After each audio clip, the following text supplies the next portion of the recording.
Welcome back to the Meraki Unboxed podcast. My name is Sammy Brenner. I'm going to be taking you through the episode today. It's been a while. It's good to be back. I'm really excited about our guest today. We're kind of doing something new, which will be cool.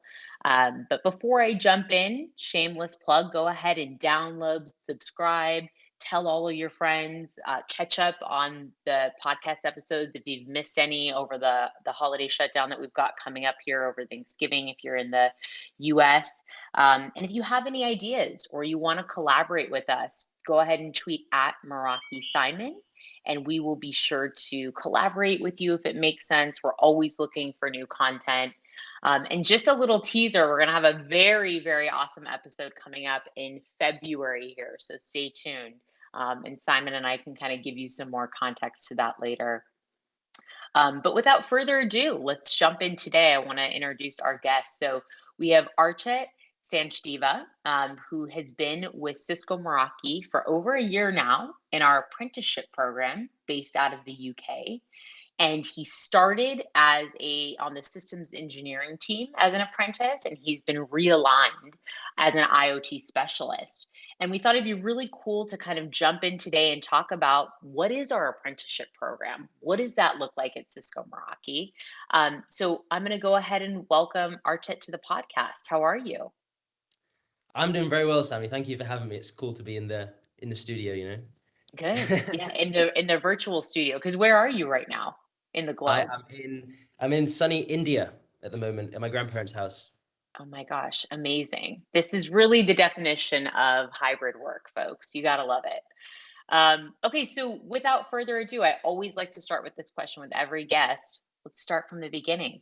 Tell us your story and how did you land at Cisco Meraki?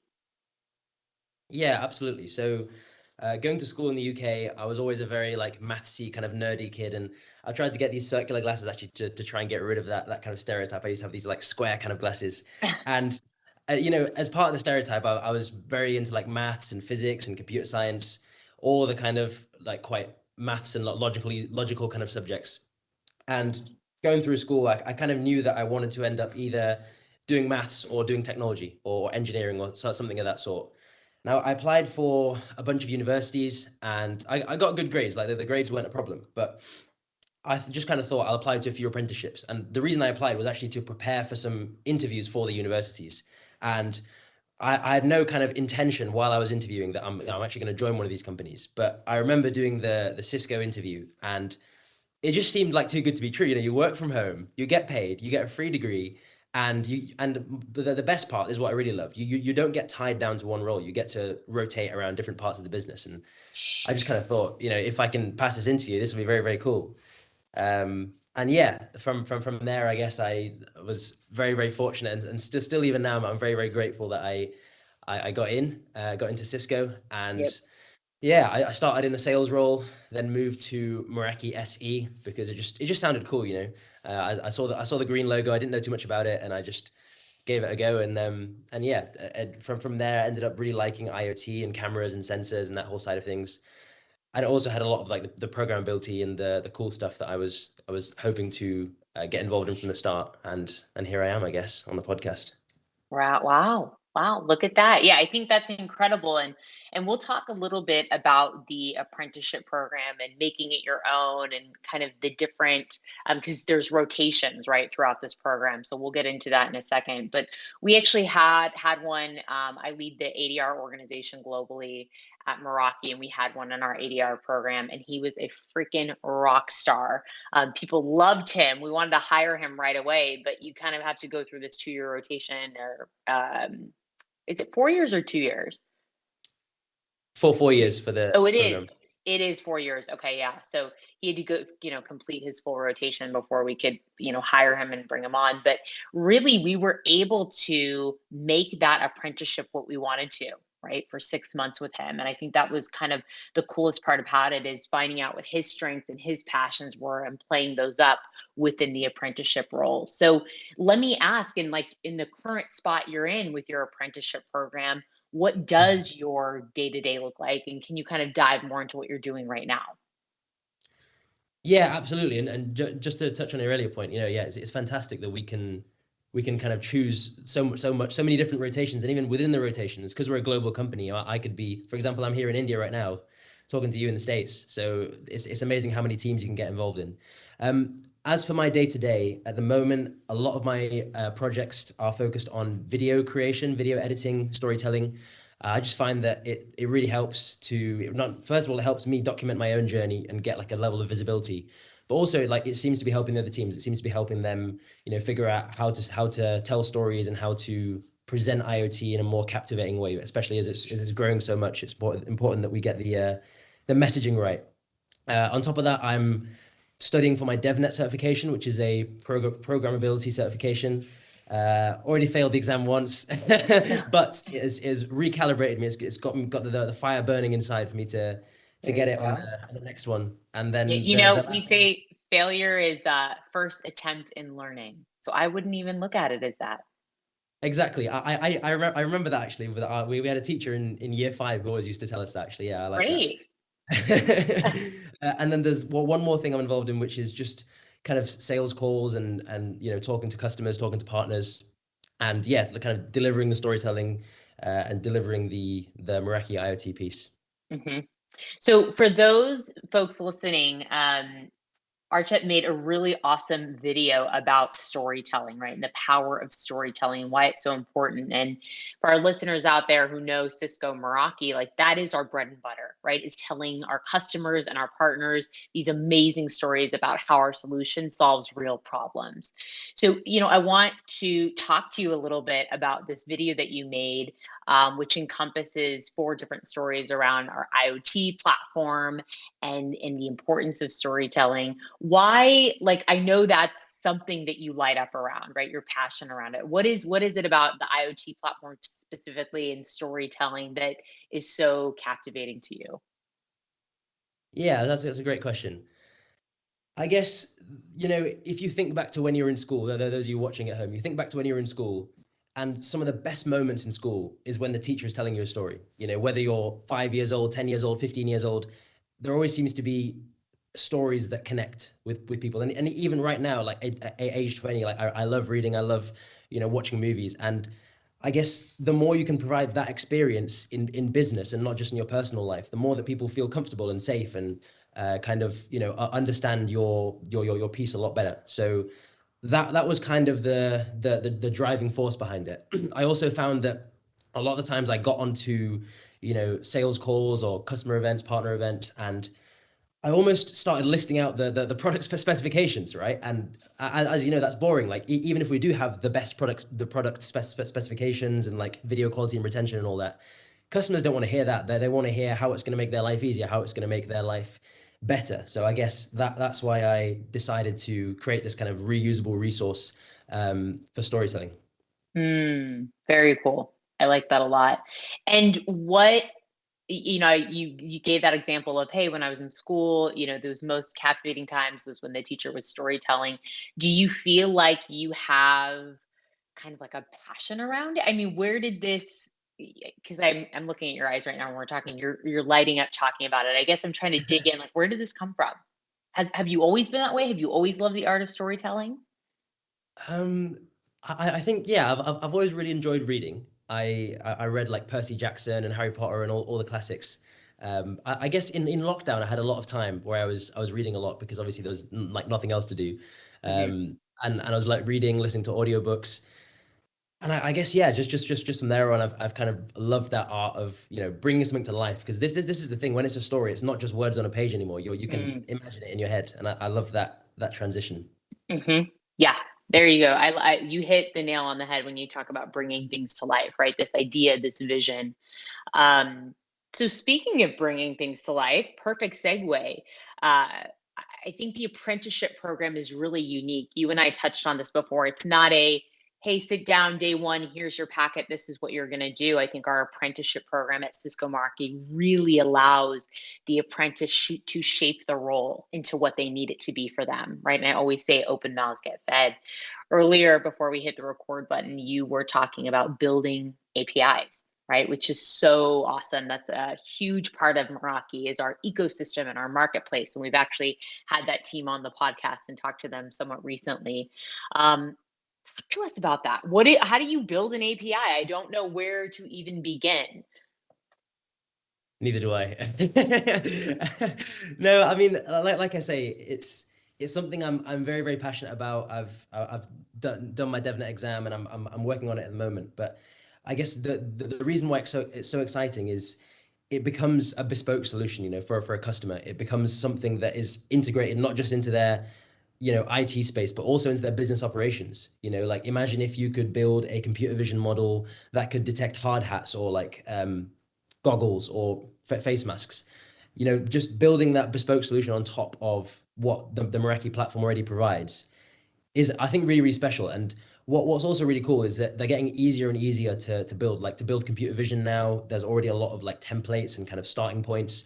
So it's becoming more and more accessible, and obviously it's very useful. It's very sticky for the customer. It's very fun for us to get involved in projects like that, and sometimes involve like ecosystem partners as well. So yeah, there's a lot going on. It's almost like a playground of tools and things that we can add. Right. So in this process of learning how to do it, right? I know you're kind of just starting off.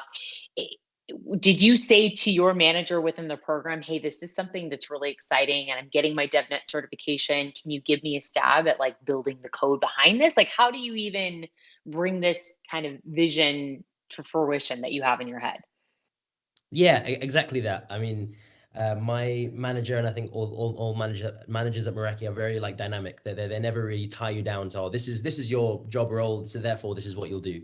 I just mentioned it to him, almost quite casually once. He was like, "Yeah, yeah, yeah, you should definitely do it. Here's some resources for the exam. Here's some projects you can get involved in," and straight away you're thrown in the deep end, and that's what gives you the best learning curve, I guess. Sure does. Getting thrown in the deep end. That intimidates a lot of people though, right? Just getting completely thrown into the deep end, having to figure it out. Do you have tools, tricks, recommendations? Maybe there's some folks listening out there who are earlier in their career, right? Or they want to take a risk in their job and try something new. How do you seem so calm with the unknown? Calm face, heart's pounding inside right now. So, There you um, go. no, I there's someone who always comes to mind when I think of risk, when I think of like, well, whether I could fail at something, and it's Elon Musk, because he spends, there's a lot of directions we could go in with Elon Musk, but I'll be careful with my words here. He There fires you go. rockets. If he fires rockets into space, and some of these rockets are costing like 10, 20, 30 billion dollars. And I mean, if he can risk billions of dollars, then surely I can risk trying to build an API and messing up a network, once in a while, if it's my own personal network.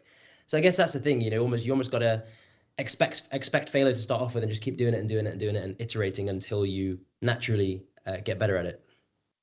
Yeah, absolutely. I think there was a great, do you ever listen to the podcast How We Built This by I Guy haven't, Raz? no. Oh, it's a good one. So it's founders talking about, creating things. And the gentleman who created the Dyson vacuum, I think he had like over 1,000 prototypes before he hit it finally. Yeah. And he was in his 40s or 50s, right? It happened much, much later in his career. That idea of iterating and failing and taking risk and trying again. Um, and look at where he is now. Yeah, and it's interesting. I suppose that's one way of looking at it. And another way, if you really are very scared, Hmm. is just scaling down. You don't have to build an API that detects hard hats or serial boxes or anything like that just yet. You can just, take it one step at a time, download the packages that you need, watch some videos, ask some other people, just even having conversations about it definitely is a good starting point. Hmm. Yeah, absolutely. Yeah. Stripping it back a little bit, doing things step by step, not getting overwhelmed by looking at this like whole big holistic picture. That's great advice. So you're still getting your degree, right? You've been in the Mhm. program for about a year and a half now. You've jumped to several different teams. Talk to us maybe about something that has been the most surprising thing about your time at Cisco Meraki and this apprenticeship program. What didn't you expect? Most surprising. Hmm. Um, it's a great question. I guess I didn't expect how far our reach is, and how many different kind of industries, verticals we hit, how many different countries we're in. One of the projects I'm working on right now, kind of a side project, is trying to get licensing sorted in India, because obviously our cameras have to be licensed like separately in every country. And Mm. yeah, there's kind of new challenges and new problems that come with that, because obviously different countries have different relative currencies, different kind of use cases they want to hit. So yeah, I guess I didn't expect to be working on such a global scale so quickly, but it's a pleasant surprise, definitely. Wow, that's amazing that you're involved in that project. Mm. Very cool. So what's your, like, what is specifically your involvement? Is it because you are there that you maybe know certain things around like this licensing? Like how or like what's your play? I suppose it helps that I'm in a better time zone now. So Right. obviously the time zones match, so it allows me to do some projects which aren't like at 10 p.m. You know. But yeah, it's because of that, and I'm also working with James McKee, who's someone I work with in Australia, Hmm. and obviously well, I'm closer to his time zone as well now, and he's been involved in pushing to get the licensing in India for a while now. So yeah. Yeah, very cool. I love that they're just kind of throwing you in and seeing what Mm. works. Very cool. And you get to decide from there and be discerning, like this is what I really like, or maybe I worked on that and I didn't love that so much. So, what's next for you? What's your you graduate after 4 years, you finish the apprenticeship program. If you had a crystal ball and you were looking 5, 10 years down the road, where do you see yourself? It's a hard question. I think, especially because technology changes so fast, especially in this space. It's obviously there's no way of me knowing for sure, but I'm loving Meraki IoT. Honestly, I really enjoy where I am right now, and I would love to try other places and look at the rest of the stack as well. But even if I stay here and I'm able to contribute in a bigger way, maybe take some bigger accounts under my belt, that would be the dream, to kind of do it myself, and also to help other people, and create more videos, create more content, create more artifacts, I guess, for other people to reuse. Hmm. So, are you thinking more sales focused or engineering focused, or like a hybrid? Kind of hybrid, yeah, kind of Hmm. hybrid. I find that it's something I enjoy, and you're doing two roles, so you're more valuable to the team. Hmm. Yeah, sounds like a sales engineer is right up your alley. Well, let me know when you get there. We're always looking for amazing sales engineers on our team. How do you Awesome. think, compared to the other folks, at the university doing the same degree you are in the same program you are, how do you think this Meraki apprenticeship program is setting you up for success in a different way? What skill sets do you feel like are being flushed out that are going to serve you once you graduate? So I think storytelling is a big one. Mentioned that. Hmm. Programmability, a massive one. And yeah, I guess just the how dynamic it is, how fast it's moving. Um, and as soon as you've got a kind of service, 'cause I suppose Meraki does have products, but the unique selling point is the dashboard, right? The single pane of glass. So I guess working with technology that's always changing, like rapidly, is definitely a good skill set to have. And obviously we're working with a lot of people, working with a range of people, working very dynamically, definitely helps you in the future, helps you to be prepared, come what may, in the world of technology. That's right.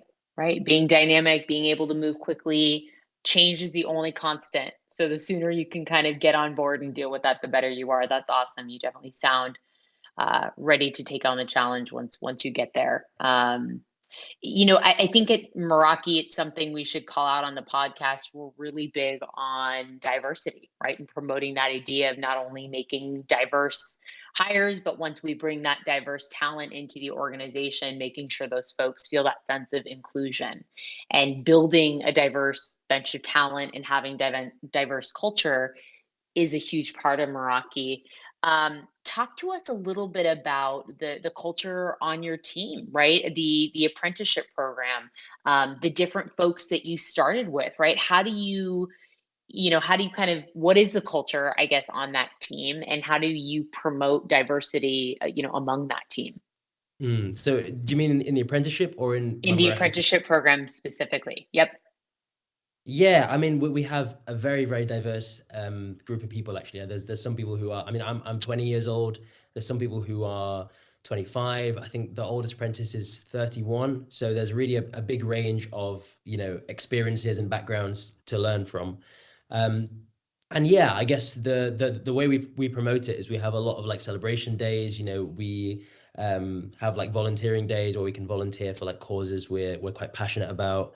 Um, yeah, the culture in Cisco is fantastic, as you know, and I think that the apprenticeship program in particular really tries to highlight that with like, you know, videos and events. And I think there's communities as well. I'm part of the Indian community, which is a lot of fun. There, they send you like sweets and stuff on Diwali. And it's really good to have, you know, these separate kind of groups to be involved in within the business to really feel at home. That's amazing. I love to hear that you feel that same kind of sense of culture within the apprenticeship program. Um, well, it was a pleasure talking today. We'll wrap up. I'm going to ask one more question, but this has just been a lot of fun getting to know you, and hopefully folks out there and our listeners are a little bit more familiar with the apprenticeship program and what it does and how it sets our people up for success. If you Okay. could go back and give yourself advice a year and a half ago before you started this program, I think we're always hard on ourselves. So I want to ask this question. What advice would you give yourself before joining Meraki that you wish you had known? It's a great question. I think looking into APIs and starting messing around with that kind of stuff early would have been good. Again, I Mhm. wish I would have almost lowered the bar and just started having conversations about it, because it was almost. I mean, I'm very glad that I'm doing it now. Even now, it's you know, I could well have just kind of dismissed it and pushed it later and later, but it's something that's so important. And I think there's a lot of projects which I could have been more heavily involved in if I would have started earlier. And secondly is just being like throwing myself into the deep end with like presentations and talking to people. I think like especially when you're at home, it's quite a new experience because I'd come straight from school, obviously. So talking to a camera and being on a meeting with people, most of them who are older than me, more experienced than me, it's quite hard. And I think a lot of times I almost like pulled out. I was like, oh, I'm happy to pass that project on to another person. I'm happy to sit this one out, or I'm happy to shadow on this one. But the only way you learn, you know, like we've mentioned, is by failing fast and almost getting those hiccups out of the way early. So I wish I would have started a little bit earlier. But yeah, Mhm. not many regrets at all. So I'm really happy to be where I am. Yeah, absolutely. I mean, I'm so glad you brought that up. And that's something that I talk with my team, the account development reps at Meraki.